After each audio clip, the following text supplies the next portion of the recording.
ನಮಸ್ಕಾರ. ಪರದೇಶಿ ಪ್ರಸಂಗಕ್ಕೆ ಮತ್ತೊಮ್ಮೆ ಸ್ವಾಗತ. ಪರದೇಶಿ ಪ್ರಸಂಗದಲ್ಲಿ ಸಿದ್ದರಾಮಯ್ಯನವ್ರ ಬಗ್ಗೆ ಮಾತಾಡೋಣ. 2017-2018 ಸಮಯದಲ್ಲಿ ನಾನು ವಿದೇಶದಲ್ಲಿ ಕೆಲಸ ಮಾಡುವಂಥ ಸಮಯ. ಆಗ ಕರ್ನಾಟಕದಲ್ಲಿ ಸಿದ್ದರಾಮಯ್ಯನವರು ಮುಖ್ಯಮಂತ್ರಿ. ಆಗ ಕಾವೇರಿ ಗಲಭೆ ಕೂಡ ನಡೀತಾ ಇತ್ತು. ಕಾವೇರಿ ನೀರಿಗಾಗಿ ಕರ್ನಾಟಕ ತಮಿಳುನಾಡು ನಡುವೆ ಜಟಾಪಟಿ ನಡೀತಾ ಇತ್ತು. ಸೊ ಈ ಥರದೊಂದು ಸಂದರ್ಭದಲ್ಲಿ ನಾನು ಕೆಲಸ ಮಾಡೋ ಈ ವಿದೇಶದಲ್ಲಿ ಕೆಲಸದ ಒಂದು ಪ್ರಕಾರವಾಗಿ ನಾನು ಇನ್ನೊಂದು ಕಂಪನಿಗೆ ಹೋಗಿ ಭೇಟಿ ಮಾಡಬೇಕಾಗಿತ್ತು.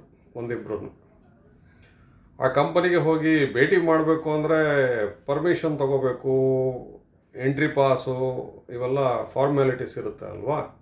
ಹಾಗಾಗಿ ನನಗೆ ಡೀಟೇಲ್ ಕೊಟ್ಟಿದ್ದರು, ನೀವು ಅಲ್ಲಿಗೆ ಹೋಗೋ ಮುಂಚೆ ಸೆಕ್ಯೂರಿಟಿ ಆಫೀಸ್ಗೆ ಹೋಗ್ಬಿಟ್ಟು ಅಲ್ಲಿ ನೀವು ಒಳಗಡೆ ಈ ಕಂಪನಿಗೆ ಫೋನ್ ಮಾಡಿ ನೀವು ಒಳಗಡೆ ಭೇಟಿ ಆಗೋದಕ್ಕೆ ಬೇಕಾಗಿರೋ ಅನುಮತಿ ಪತ್ರ, ಪರ್ಮಿಷನ್ನ ಆ ಕಂಪನಿಯವರಲ್ಲಿ ಇಂಥವ್ರನ್ನ ಕಾಂಟ್ಯಾಕ್ಟ್ ಮಾಡಿದ್ರೆ ನಿಮಗೆ ಸಿಗುತ್ತೆ ಅಂತಂದ್ಬಿಟ್ಟು. ಸೊ ಅಲ್ಲಿಗೆ ಹೋಗಿ ನಾನು ಆ ಕಂಪನಿಯವರಿಗೆ ಫೋನ್ ಮಾಡಿದೆ ಸೆಕ್ಯೂರಿಟಿ ಗೇಟಿಂದ. ಆ ತುದಿಯಲ್ಲಿ ನನ್ನ ಫೋನ್ ಕಾಲ್ನ ತಗೊಂಡವನು ಮತ್ತೊಬ್ಬ ಭಾರತೀಯ, ನಮ್ಮ ಪಕ್ಕದ ರಾಜ್ಯ ತಮಿಳುನಾಡಿನ ವ್ಯಕ್ತಿ. ಸೊ ಅವನಿಗೆ ನಾನು ಹೇಳಿದೆ, ನಾನು ನಿಮ್ಮ ಕಂಪನಿಗೆ ಒಂದು ಮೀಟಿಂಗಿಗೆ ಒಳಗಡೆ ಬರೋದಕ್ಕೆ ನನಗೆ ಒಂದು ಪಾಸ್ ಬೇಕು, ಹಾಗಾಗಿ ಒಂದು ಮಾಡಿಕೊಡಿ ಅಂತಂದ್ಬಿಟ್ಟು. ಸೊ ನನ್ನ ಹೆಸರು, ನ್ಯಾಷನಾಲಿಟಿ ಎಲ್ಲ ತಗೊಂಡ. ಹಾಗೆ ಮಾತಾಡ್ತಾ ನೀವು ಎಲ್ಲಿಯವರು ಅಂತ ಕೇಳಿದೆ. ಇಂಡಿಯನ್ ಅಂತ ಹೇಳಿದಾಗ, ಓ ಎಲ್ಲಿಯವರು? ನಾನು ಕರ್ನಾಟಕ ಅಂದೆ. ಕರ್ನಾಟಕ ಅಂದ ತಕ್ಷಣ ಅವನಿಗೆ ಏನಾಯಿತೋ ಏನೋ ಇದ್ದಕ್ಕಿದ್ದಂಗೆ, ಅವನು ತಮಿಳ್ನಾಡಿನವನು. ತಮಿಳಿನಲ್ಲಿ ನನಗೆ ಜೋರಾಗಿ ಹೇಳ್ದ, ಮೊದಲು ನಿಮ್ಮ ಚೀಫ್ ಮಿನಿಸ್ಟ್ರಿಗೆ ನಮಗೆ ಕಾವೇರಿ ನೀರು ಬಿಡೋದಕ್ಕೆ ಹೇಳಿ, ಇಲ್ಲ ಅಂದರೆ ಗ್ರಾಚಾರ ನೆಟ್ಗಿರಲ್ಲ ಅಂದ. ನಾನು, ಅಲ್ಲಪ್ಪ, ನಾವಿರೋದೀಗ ವಿದೇಶದಲ್ಲಿ, ನೀನು ಒಂದು ಕಂಪ್ನಿ ಕೆಲಸ ಮಾಡ್ತಿದ್ಯಾ, ನಾನು ಒಂದು ಕಂಪ್ನಿ ಕೆಲಸ ಮಾಡ್ತಾಯಿದ್ದೀನಿ.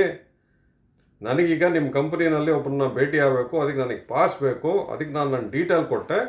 ನಾನು ಕರ್ನಾಟಕ ಅಂದ ತಕ್ಷಣ ಯಾಕೆ ಈ ಥರ ಮಾತಾಡ್ತಿದ್ಯಾ ಅಂದ. ಅವನಿಗೆ ಅವನ ರಾಜ್ಯದ ಮೇಲೆ ಅಪಾರ ಪ್ರೀತಿ, ಅಭಿಮಾನ. ನನಗವೆಲ್ಲ ಗೊತ್ತಿಲ್ಲ. ನೀವು ಕರ್ನಾಟಕದವ್ರು ಹೀಗೆ, ನಮ್ಮ ರಾಜ್ಯಕ್ಕೆ ನೀರು ಬೇಕು, ಹೇಳಿ ನಿಮ್ಮ ಚೀಫ್ ಮಿನಿಸ್ಟ್ರಿಗೆ ಅಂತ ಫೋನ್ನಲ್ಲಿ. ನನಗೆ ಯಾಕೋ ಪಿತ್ತ ನೆತ್ತಿಗೆ ಇರ್ತು. ಅಲ್ಲಯ್ಯ, ಈ ಜಾಗದಲ್ಲಿ ಯಾಕಯ್ಯ ನಾವು ಜಗಳ ಆಡಬೇಕು ಅದನ್ನು? ಆದರೂ ನಾನು ಒಂದು ಮಾತು ಕೇಳ್ತೀನಿ, ನಿಮಗೆ ಬಿಟ್ಟಿರೋ ನೀರನ್ನೇ ಆಗಲಿ, ಬೇರೆ ಥರದಲ್ಲಿ ಯಾವುದೇ ಒಂದು ಜಲಸಂಪನ್ಮೂಲ ಇದೆಯಲ್ಲ, ಅದನ್ನೆಲ್ಲ ನೀವು ಯಾಕೆ ಸರಿಯಾಗಿ ಇಟ್ಕೋತಾ ಇಲ್ಲ? ಎಷ್ಟು ನೀರು ಪೋಲ್ ಮಾಡ್ತಾ ಇದ್ದೀರಾ ನೀವು ಮಾಡೋದು ಸರಿನಾ ಅಂತಂದ್ಬಿಟ್ಟು ನನಗೂ ಅವನಿಗೂ ಫೋನ್ನಲ್ಲೇ ವಾಗ್ವಾದ ಆಯಿತು. ಎಲ್ಲಿ ತನಕ ಸಿಟ್ಟು ಬಂತು ಅಂದರೆ,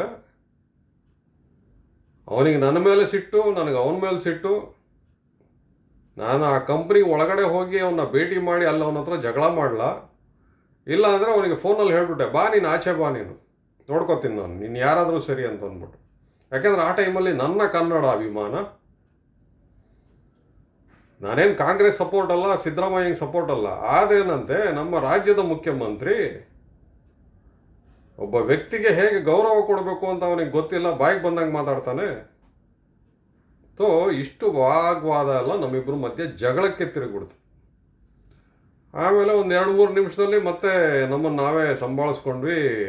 ಅರ್ಥ ಆಯ್ತು ನಮಗೆ, ನಾವಿರೋದು ವಿದೇಶದ ನೆಲದಲ್ಲಿ, ಭಾರತದವರು, ಈ ವಿಷಯವಾಗಿ ನಾವು ಅಲ್ಲಿ ಜಗಳ ಆಡೋದು ಸರಿಯಲ್ಲ ಅನ್ನಿಸ್ತು.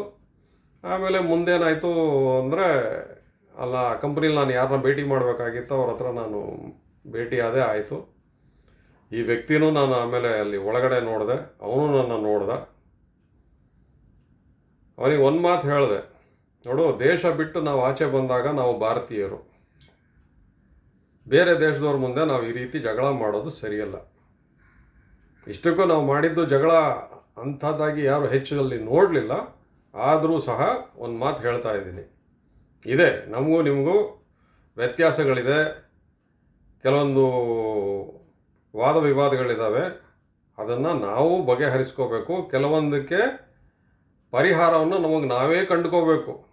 ಸುಮ್ಮನೆ ಒಬ್ಬರ ಮೇಲೊಬ್ಬರು ಬ್ಲೇಮ್ ಮಾಡಿದ್ರೆ ಆಗೋದಿಲ್ಲ. ಇನ್ನೊಂದು, ಹೊರದೇಶದಲ್ಲಿ ಬಂದಾಗ ಭಾರತದ ಬಗ್ಗೆ ಅಗೌರವವಾಗುವಂಥ ರೀತಿಯಲ್ಲಿ ನಾವು ನಡ್ಕೋಬಾರ್ದು. ಈ ಮಾತು ಒಪ್ತೀಯಾ ಅಂದೆ. ಹೌದು, ನೀವು ಹೇಳೋ ಮಾತು ಸರಿ ಅದು, ಅಷ್ಟೇ ಬಿಡಿ.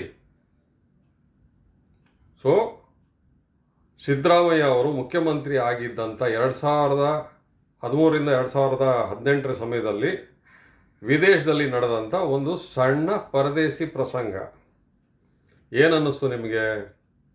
ಯಾರೂ ಕಾಮೆಂಟೇ ಹಾಕೋದಿಲ್ಲ, ಸುಮ್ಮನೆ ಕೇಳಿಸ್ಕೋತೀರಾ ಅಂತೀರ. ಸುಮ್ಮನೆ ಇದ್ದರೆ ಹೇಗೆ? ಮನಸ್ಸು ಬಿಚ್ಚಿ ಬಾಯಿ ಮೂಲಕ ಮಾತಾಡಿ, ಇಲ್ಲ ಏನಾದರೂ ಕಾಮೆಂಟ್ ಹಾಕಿ. ಮತ್ತೆ ಹೊಸ ಪ್ರಸಂಗದೊಂದಿಗೆ ಬರ್ತೀನಿ.